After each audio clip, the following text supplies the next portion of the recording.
Graduate MLC ఎన్నికల్లో Gannavaram MLA Yarlagadda Venkatrao vote వేశారు. గన్నవరంలోని polling booth కు వెళ్లిన యార్లగడ్డ సతీమణితో పాటు ఓటు హక్కును వినియోగించుకున్నారు.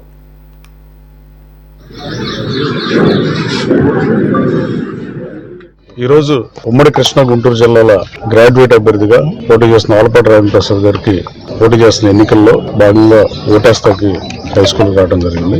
ఓటింగ్ సరళి బాగానే ఉంది. దాదాపు ఒక 20% కొన్ని బూతుల్లో అయింది, 13% కొన్ని బూతుల్లో అయిన పరిస్థితి.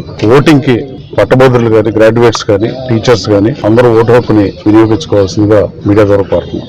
సమాజంలో బాధ్యతాయుత స్థానంలో ఉన్న టీచర్స్ కానీ, అలాగే చదువుకున్న పట్టభద్రులు కానీ మీరు ఇవాళ ఓటింగ్ కనీసం 95% జరిగితేనే అది సమాజ హితంగా భావించాల్సిన పరిస్థితి.